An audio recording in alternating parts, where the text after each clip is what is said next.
আরবি বর্ষপঞ্জি। তো এই আরবি বর্ষপঞ্জি এটা শুরু হয় মুহররমুল হারাম, পবিত্র মুহররম মাস থেকে।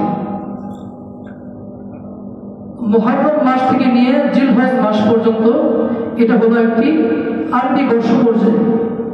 এই আরবি বর্ষপঞ্জিতে 12টি মাস রয়েছে, যেভাবে ইংরেজি বর্ষপঞ্জিতে 12টি মাস রয়েছে, বাংলা বর্ষপঞ্জিতেও 12টি মাস রয়েছে। তো তৎকালীন 1400 বছর আগে নবী সাল্লাল্লাহু আলাইহি ওয়াসাল্লামকে প্রশ্ন করা হয়েছিল যে ওয়াসআলুনাকা আনিল আহিল্লা, যে লোকেরা নবী সাল্লাল্লাহু আলাইহি ওয়াসাল্লামকে জিজ্ঞাসা করেছিল যে চাঁদ কি। ওয়াসআলুনাকা আনিল আহিল্লা, যে তারা আপনাকে জিজ্ঞাসা করে যে চাঁদ কি। কুল হিয়া মাওয়াকিতু লিরাব্বিন নাস, যে আপনি বলে দিন, হে নবী আপনি বলে দিন যে এই চাঁদ হলো মাস গণনা এবং হজের সময় নির্ধারণের জন্য। অর্থাৎ এই চন্দ্রবর্ষকে কেন্দ্র করে আরবি বর্ষপঞ্জিটা নির্ধারিত হয়। অনুরূপভাবে সূর্যের মাধ্যমে বর্ষপঞ্জি নির্ধারিত হয়, সময় নির্ধারণ হয়, সেটাকে বলা হয় সৌরবর্ষ। তো ইসলাম যেহেতু সহজ চায়, ইসলামী বিধিবিধান যেহেতু মানুষের সহজতার জন্য আরোপিত হয়েছে, মানুষের জন্য যেটা কল্যাণকর হয়, সহজ হয়, সেটাই ইসলাম গ্রহণ করে। তো সৌরবর্ষ এটা আমার আপনার জন্য জিনিসটা নির্ণয় করা কঠিন। সৌরবর্ষ যারা জ্যোতির্বিদ্যা জানে, যারা সৌরবর্ষ সম্পর্কে অভিজ্ঞ, একমাত্র তারাই এটা দ্বারা দিন গণনা করতে পারে, সময় বের করতে পারে। গহীন বনে থেকেও, গ্রামে গঞ্জে থেকেও যদি কারো সৌরবর্ষ সম্পর্কে জ্ঞান থাকে, জ্যোতির্বিদ্যা সম্পর্কে জ্ঞান থাকে, তাহলে সে সৌরবর্ষ গণনা করতে পারবে, সৌরবর্ষ ধরে ধরে দিন তারিখ নির্ধারণ করতে পারবে। কিন্তু চন্দ্রবর্ষ এটা সহজ, চন্দ্র উদিত হয় এবং অস্তমিত হয়, এর দ্বারা দিন গণনা করা, সময় গণনা করা এটা সহজ। যেহেতু চন্দ্রবর্ষটা তুলনামূলক সহজ, এজন্য আরবি বর্ষটা চন্দ্রবর্ষ অনুযায়ী গণনা করা হয়।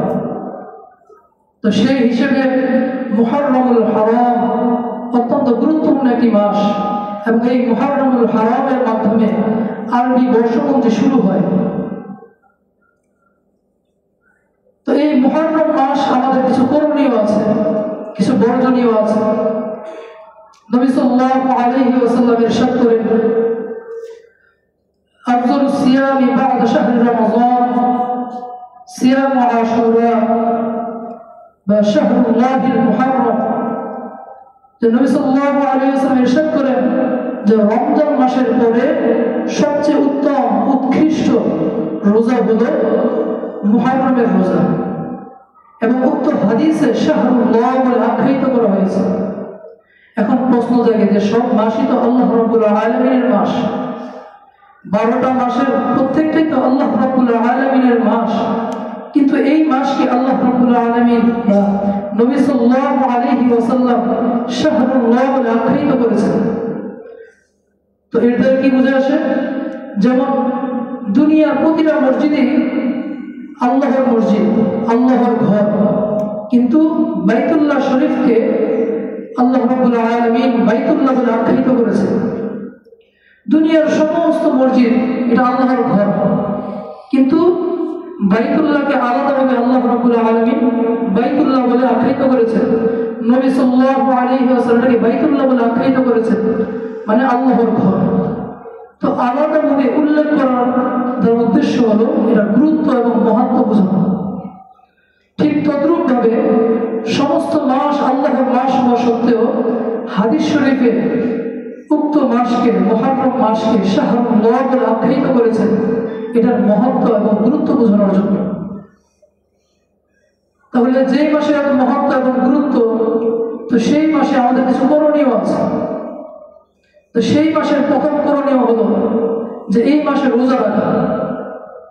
হাদিস শরীফে এসেছে যে আফযালুস সিয়ামি বা'দা শাহরি রমাযান আফযালু সিয়াম মুহররম শাহরুল্লাহিল মুহররম, যে রমজানুল মুবারকের পরে সবচেয়ে উত্তম এবং উৎকৃষ্ট শ্রেষ্ঠ রোজা হলো শাহরুল্লাহ, আল্লাহ রাব্বুল আলামিনের এই নির্ধারণকৃত মাস মুহররমের রোজা।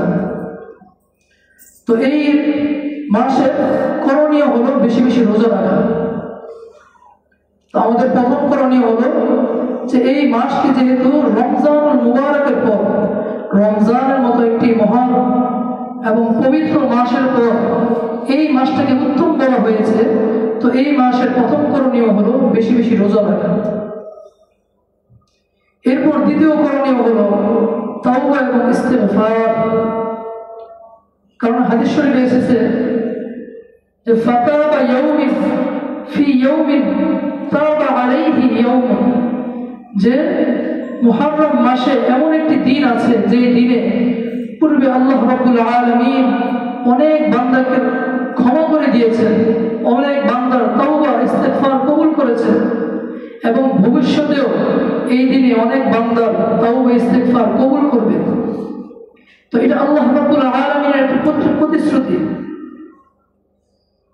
তো সেই হিসেবে এই মাসের আরেকটি আমল হলো যে বেশি বেশি তাওবা এবং ইস্তিগফার করা।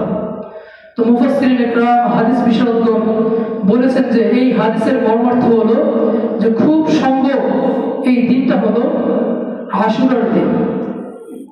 এই দিনটা হলো আশুরার দিন। এখন আশুরা কি? 10 মুহররমের অর্থাৎ মুহররম মাসের 10 তারিখে আশুরা বলা হয়। এই 10 তারিখ মুহররমুল হারামের এই 10 তারিখ অনেক ঐতিহাসিক থেকে গুরুত্বপূর্ণ এবং আমলের দিক থেকে অনেক ফজিলতপূর্ণ। এই ফজিলতের ব্যাপারে নবী সাল্লাল্লাহু আলাইহি ওয়াসাল্লাম ইরশাদ করেছেন, সিয়ামু আশুরা আহতাসিবু আলাল্লাহি ইউকাফিরু সানাতা ক্বাবলাহু, যে আমি আল্লাহ রাব্বুল আলামিনের কাছে, স্বয়ং নবী সাল্লাল্লাহু আলাইহি ওয়াসাল্লাম বলছেন যে আমি স্বয়ং আল্লাহ রাব্বুল আলামিনের কাছে দৃঢ় বিশ্বাস রাখি এবং খুব আশা রাখি যে আল্লাহ রাব্বুল আলামিন এই আশুরার রোজার মাধ্যমে আমার পূর্বের 1 বছরের গুনাহ ক্ষমা করে দিবেন। সুবহানাল্লাহ।